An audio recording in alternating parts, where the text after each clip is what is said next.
नमस्कार, आप देख रहे हैं आज तक। आपके साथ मैं हूं सईद अंसारी। स्वागत है आपका दस्तक में। आज हमारी पहली खबर है, क्या करें ये सिस्टम ढीला है। उत्तर प्रदेश में पिछले कुछ दिनों से बड़े अपराधों के जिम्मेदार लोगों पर सीधे राष्ट्रीय सुरक्षा कानून के तहत कार्रवाई की जा रही है। लेकिन आज ही उत्तर प्रदेश के बुलंदशहर में जहरीली शराब पीने से 5 लोगों की जान चली गई। तो क्या कार्रवाई कड़ी हो रही है, लेकिन कानून नीचे तक लागू करने वाली या कराने वाली हमारी व्यवस्था ही ढीली है। सिस्टम के पेच कसने के लिए दस्तक क्यों जरूरी है, देखिए हमारी इस रिपोर्ट में।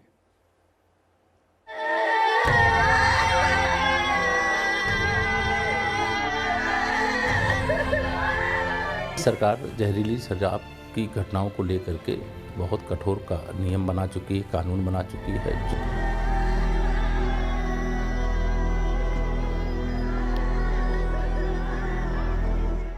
श्योर करता हूं कि इसमें कड़ी कार्रवाई की जाए। सर, काफी समय से बख्शा नहीं जाए। सर,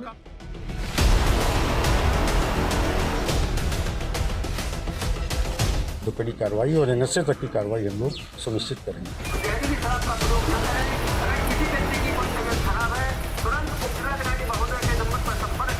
कठोरतम कार्रवाई की जाएगी।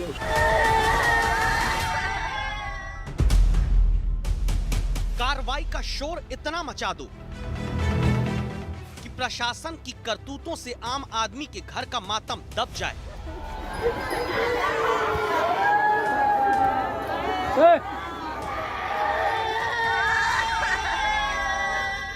देश की राजधानी दिल्ली से 100 किलोमीटर दूर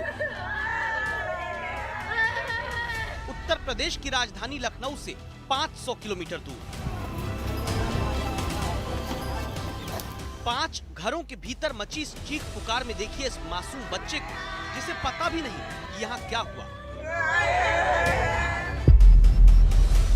इसे नहीं पता कि इसके इलाके में कुछ लोगों की शराब पीने की लत और नोट सूंघकर नशे में आंख बंद करने वाले स्थानीय पुलिस अधिकारियों के कारण यहाँ 5 लोगों की जान जहरीली शराब ने ले ली। उत्तर प्रदेश में बुलंदशहर के सिकंदराबाद के जीतगढ़ी गांव में अपनों को गंवाने वाले घरों के इस बच्चे की आंखों में आंखें डालकर क्या कोई अधिकारी जवाब दे सकता है कि अगर कार्रवाइयां वाकई कड़ी हैं तो मौतें क्यों मुंह खोले खड़ी हैं? सरकार जहरीली शराब की घटनाओं को लेकर के बहुत कठोर का नियम बना चुकी है, कानून बना चुकी है। मैं आपको एश्योर करता हूं कि इसमें कड़ी कार्रवाई की जाए। सर, काफी समय से बख्शा नहीं जाए। सर, तो कड़ी कार्रवाई और नशे तक की कार्रवाई हम लोग सुनिश्चित करेंगे। मुरादनगर में भ्रष्टाचार के शमशान ने 25 लोगों को मारा। राष्ट्रीय सुरक्षा कानून के तहत एक्शन लिया गया। बदायूं में महिला से गैंगरेप हुआ। आरोपियों पर राष्ट्रीय सुरक्षा कानून के तहत कार्रवाई की बात कही गई। अब बुलंदशहर में जहरीली शराब से मौतें हुई, फिर राष्ट्रीय सुरक्षा कानून के तहत सजा देने की तैयारी और भरोसा दिया गया। सवाल ये कि अगर सरकार की मंशा कड़ाई से कार्रवाई की है तो फिर सिस्टम में इतनी ढिलाई क्यों है, जो मौत बांटने वाली मिस इंडिया नाम की जहरीली शराब घर घर आम लोगों के हाथों तक पहुंच गई। जहरीली शराब जो गांव वालों ने पी थी, उस शराब का कोई भी व्यक्ति प्रयोग न करे। अब प्रशासन को इलाके में मुनादी करा के पता करना पड़ रहा है किस किस तक जहरीली शराब की खेप पहुंची। अगर किसी व्यक्ति की एसडीएम की गाड़ी ही नहीं, उपजिलाधिकारी महोदय के नंबर पर संपर्क करें। मंदिर के पुजारी से ऐलान कराया जा रहा है। बताओ, गैर जिम्मेदार प्रशासन के कारण और किसकी जान खतरे में है? जहरीली शराब पीने के कारण बहुत लोग प्रभावित हो गए हैं। इस जहरीली शराब को कोई भी ना बेचे और ना कोई पिए। ऐसा दारू पिए हुए है तो तुरंत उसे समझाएं, रोकें। उसे प्रशासन के लिए संपर्क में। दरअसल 70-70 रुपए में बिकी इस जहरीली शराब मिस इंडिया ने घरों में लाशें बिछाई हैं, जिसको पीकर जीतगढ़ी गांव में अचानक जिंदगी गंवाने वालों के शव पहुंचने लगे। और तब दस्तक देकर पूछना जरूरी है, क्या उत्तर प्रदेश सरकार की सख्त कार्रवाई के आदेशों के बावजूद निचले स्तर पर कानून का पालन कराने वाले खुद कानून तोड़ने के नशे में घूम रहे हैं?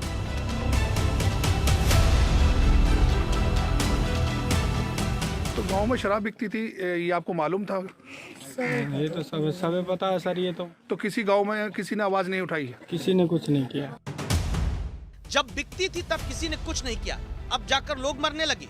तो लखनऊ से घनघनाती घंटियों का जवाब पुलिस वाले दे रहे हैं। डीएम साहब दौरा कर रहे हैं, पुलिस वाले ब्रीफ कर रहे हैं, बताते हुए कि सब कंट्रोल है। ये बात थी कि यहाँ शराब पहले से बिक रही थी, इस बात की जानकारी थाना प्रभारी, चौकी प्रभारी और हल्के के सिपाहियों को होनी चाहिए थी, उनके द्वारा कार्रवाई की जानी चाहिए थी। इस वजह से इन तीनों को निलंबित कर दिया गया है। अगर सरकारी ठेके से जहरीली शराब बिकी तो क्या सिर्फ इसे सील कर देना ही कड़ी कार्रवाई मान ली जाए? अगर कार्रवाई की अग्नि में वाकई दोषियों को सजा देनी है तो सिर्फ थाना प्रभारी तक ही क्यों निलंबित हुए? दस्तक देकर पूछता है आज तक, अगर थाना प्रभारी जहरीली शराब कांड में लापरवाह है तो एसपी को जानकारी क्यों नहीं थी? जहरीली शराब वालों के खिलाफ सरकार सख्त है तो एसएसपी को जानकारी क्यों नहीं थी? आबकारी विभाग के बड़े बड़े अधिकारियों की जिम्मेदारी क्यों नहीं तय की जा रही है? आरोप है कि कई बार स्थानीय पुलिस से शिकायत की गई। आबकारी विभाग की कितनी बड़ी लापरवाही आप इसे मानते हैं और स्थानीय पुलिस की क्या लापरवाही? इसमें तहकीकात करके दोषियों को बख्शा नहीं जाएगा, इतना मैं आपको ऐसे कहता हूं। इतना भरोसा कार्रवाई करने का है तो पहले ही क्यों नहीं रोक पाए जहरीली शराब बेचने वालों को? वरना कुलदीप नाम का एक शख्स कैसे जहर पिलाता रहा गांव को? जो कार्रवाई का भरोसा लोगों के मरने के बाद दिया जा रहा है वो पहले ही हो जाए तो क्या किसी बच्चे को अपनी आंखों के सामने ऐसे दर्दनाक मंजर देखने पड़ेंगे? बुलंदशहर से मुकुल शर्मा के साथ कुमार अभिषेक, लखनऊ आज तक। उत्तर प्रदेश में सरकार कार्रवाई करती है, हम मानते हैं इस बात को, क्योंकि उत्तर प्रदेश सरकार ने प्रदेश भर में 220 माफियाओं की 1000 करोड़ रुपए से ज्यादा की अवैध इमारतों पर या तो बुलडोजर चलवा दिया या फिर उनकी संपत्ति को कुर्क कर लिया गया। लेकिन जनता को कानून पर भरोसा करने की इस पूरी कवायद को कमजोर करते हैं सिस्टम में सबसे जरूरी, जनता के बेहद करीब रहने वाले वो निचले स्तर के प्रशासनिक और पुलिस के अधिकारी। भी सभी जो दोषी हैं उनको पकड़ करके कठोर से कठोर जो व्यवस्था है उसके अनुसार सजा दिलाने का सरकार प्रयास करती है। 5 लोगों की मौत क्या छिटपुट घटना है? 5 घर में मातम फैलना क्या छिटपुट घटना है? कुछ छिटपुट घटनाएं कहीं ना कहीं हो जा रही हैं। यही संवेदनहीनता सिस्टम की रगों में ऐसे फैलती है जहां फिर थाना प्रभारी तो जहरीली शराब की बिक्री पर आंखें बंद करके ही बैठेगा।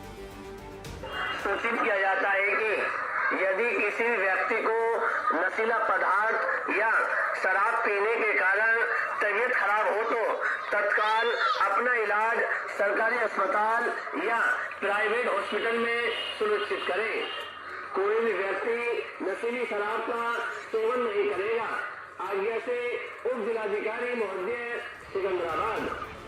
जहरीली शराब सस्ते में मिल जाती है, खतरनाक केमिकल डालकर बनती है। सरकारी शराब की दुकान से ही मिली भगत करके मौत की बोतलें बेची जाती हैं। लेकिन शराब बिकती क्यों है? वजह है शराब से होने वाला मुनाफा। शराब से उत्तर प्रदेश के सरकारी खजाने में औसत 100 करोड़ रुपए रोज पहुंचते हैं। हर महीने यूपी को करीब 2500 करोड़ रुपए सिर्फ शराब की बिक्री से मिलते हैं। साल 2019-20 में उत्तर प्रदेश को शराब से कुल 31,517 करोड़ रुपए की आमदनी हुई।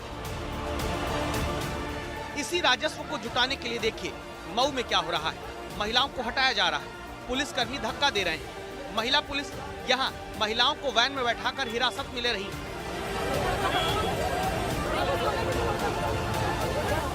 क्योंकि थोड़ी देर पहले ये महिलाएं सड़क जाम करके बैठी थी। क्यों? क्योंकि सरकारी शराब की ठेके वाली इस नीली दुकान को प्रशासन ने आम लोगों की बस्ती के पास खुलवा दिया। इसी का विरोध महिलाओं ने किया।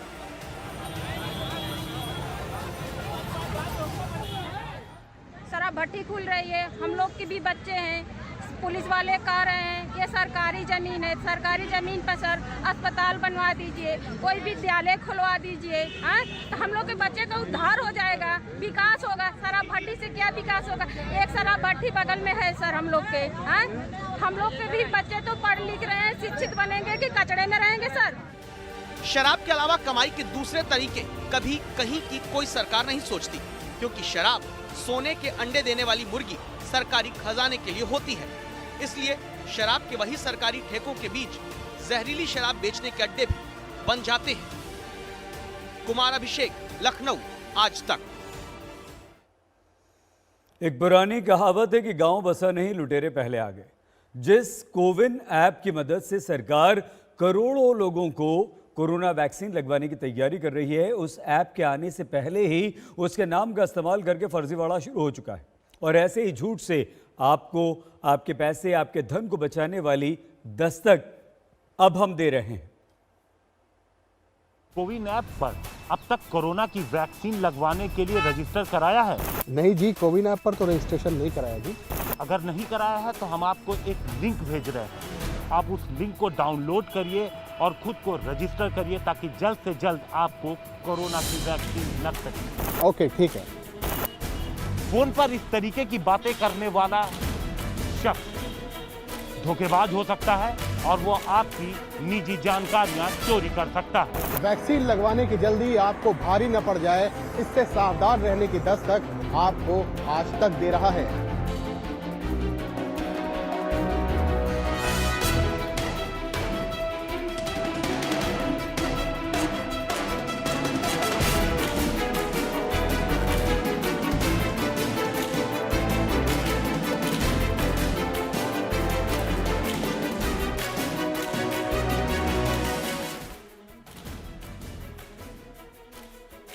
मास्क और सोशल डिस्टेंसिंग की बंदिशों से ऊब चुके लोग वैक्सीन के इंतजार में उतावले हैं।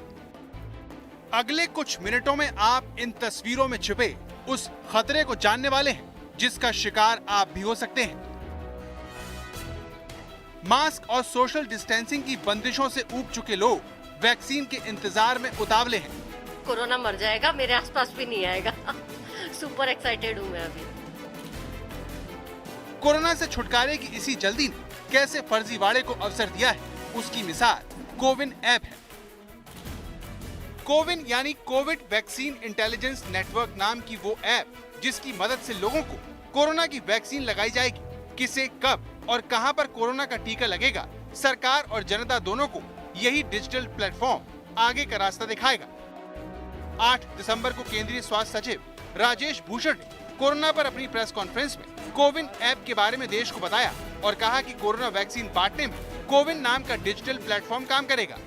छठा जो बिंदु है वो है कोविन। ये एक डिजिटल प्लेटफॉर्म है जो कोविड-19 वैक्सीनेशन की डिलीवरी को रियल टाइम पर मॉनिटर करेगा। इसके बारे में हम आगे आपको बताएंगे। सरकार की तरफ से कोविन के बारे में इतना सुनते ही साइबर अपराधी सक्रिय हो गए और उन्होंने 24 घंटे में ही लोगों को ठगने के लिए इसी नाम से एक फर्जी वेबसाइट बना ली। आपके टीवी स्क्रीन पर ऐसी एक वेबसाइट का स्नैपशॉट है। आप जो ये पहली तस्वीर देख रहे हैं उसमें यूजर्स को फर्जी कोविन ऐप को डाउनलोड करने के लिए कहा जा रहा है। इस प्लेटफॉर्म पर कुछ ऐसे ग्राफिक्स हैं जिसमें ये बताया गया है कि ऐप का इस्तेमाल कैसे करना है। सोचिए, जिस ऐप पर सरकार काम कर रही है, जिसका लोग अभी इंतजार ही कर रहे हैं, उसे डाउनलोड करने का विकल्प ये फर्जी वेबसाइट दे रही है। पर सवाल यह है कि अगर इस वेबसाइट पर जाकर किसी ने फर्जी कोविन ऐप डाउनलोड कर लिया तो क्या होगा और ये फर्जीवाड़ा कितना बड़ा है, ये समझने के लिए हमने दिल्ली की टेक्नोलॉजी फर्म वॉइजर इन्फोसेक से संपर्क किया, जिनके डायरेक्टर जितेंद्र जैन ने हमें इस गोरख धंधे की असलियत बताई। इन्वेस्टिगेशन में पता चला कि सस्पिशियस मैलिशियस ऐप है जो आपसे हर तरह के परमिशन आपके मोबाइल में डेटा कलेक्ट करने के ले रही है। क्लेम ये करती है कि ये ऑथेंटिक कोविड वैक्सीनेशन ऐप है जिसमें आपको रजिस्टर करना है, आपको वैक्सीन मिलेगी। कोविन की फर्जी वेबसाइट की जब हमने आगे पड़ताल की तो हमें इसके तार जयपुर की ट्रिपलेट डिजिटल मार्केटिंग से जुड़े मिले, जो एक डिजिटल मार्केटिंग फर्म है। शरद कुमार जब यहाँ पहुँचे तो हमें यहाँ पर ताला लगा हुआ मिला। पड़ोसियों ने भी बताया कि पिछले 1 महीने से यहाँ उन्होंने किसी को नहीं देखा। कोई कोविन ऐप नाम का की चीज यहाँ चलते हुए कभी दिखाई दिया आपको? नहीं सर, हमारे को तो यहाँ कोई ऐसी गतिविधि दिखाई नहीं दी।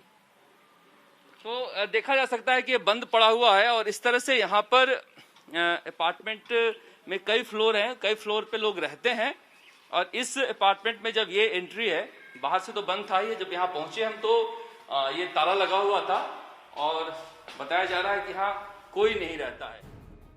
ऑफिस के पते पर ताला लगने से तय हो गया कि दाल में कुछ काला है, इसीलिए हमने अपनी पड़ताल जारी रखी और इस ग्रुप की एक और संदिग्ध वेबसाइट का पता चला।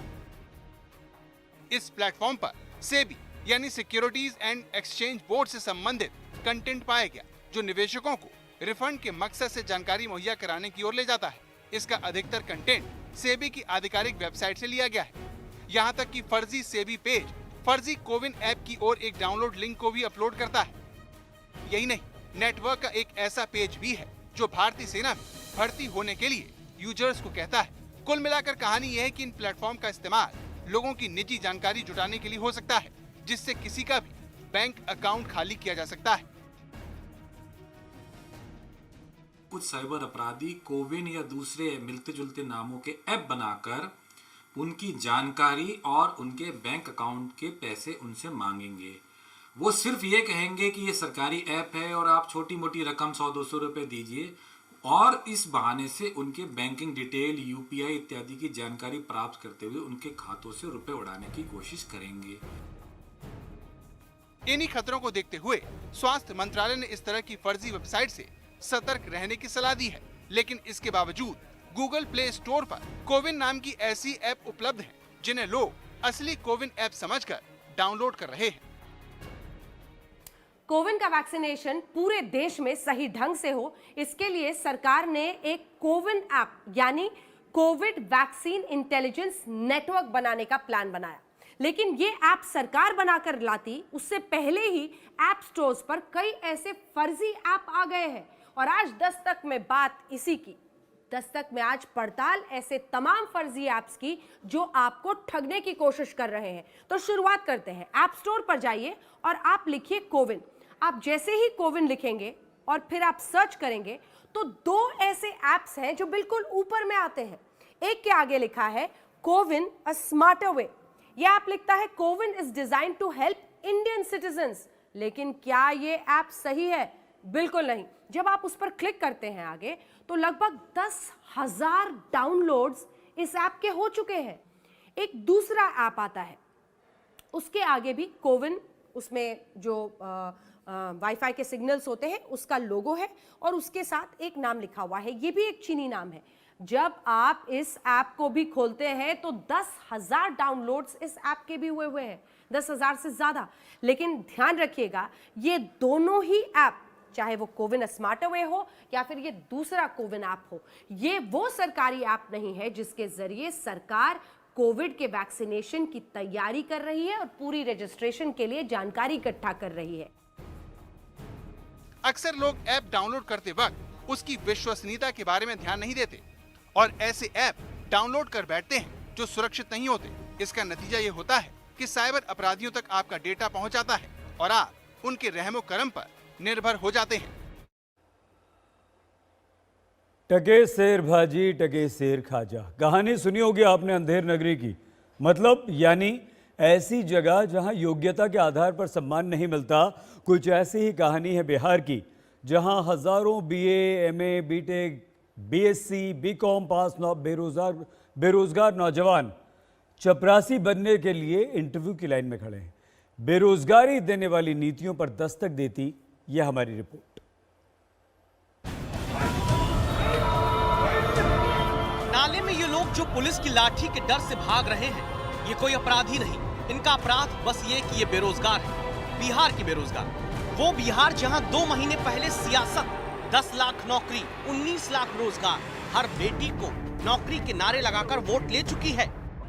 और आज तक का कैमरा अब जिस जगह युवाओं के बीच दाखिल हो रहा है, ये नौजवान भी बेरोजगार है।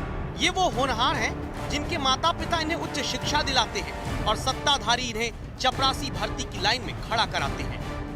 मैं ग्रेजुएशन पास आउट हूँ। ग्रेजुएशन पास आउट है। और जो जिस जॉब के लिए आपने आवेदन दिया है उसकी क्या एलिजिबिलिटी क्राइटेरिया है? वो 12th बेसिस पे है। 12th basis. ग्रेजुएशन है आप? पोस्ट ग्रेजुएट हूँ। पोस्ट ग्रेजुएट है आप? किस सब्जेक्ट से? हिंदी से। दुनिया को प्राचीन काल से ज्ञान का पाठ पढ़ाने वाले बिहार के नौजवानों के इन चेहरों को देखिए जरा, जो बिहार विधान परिषद सचिवालय में पिछले साल निकले 96 चपरासी पदों की भर्ती के लिए 1 महीने से इंटरव्यू की लाइन में 1.25 लाख लोगों के साथ खड़े हैं। BA, BSc, BCom, double MA करके वो नौकरी लेने की लाचारी है जिसमें योग्यता ही सिर्फ 12वीं पास मांगी गई। दस्तक में आज के लिए बस इतना ही। अपना बहुत ख्याल रखिएगा। देखते रहिए आज तक।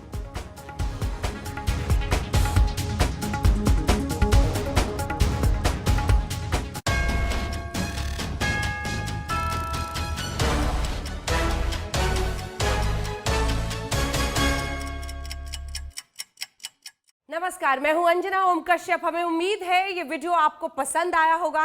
लेटेस्ट खबरों के लिए यूं ही देखते रहिए आज तक, और इस वीडियो के पसंद आने पर लाइक, शेयर एंड सब्सक्राइब करना ना भूलें।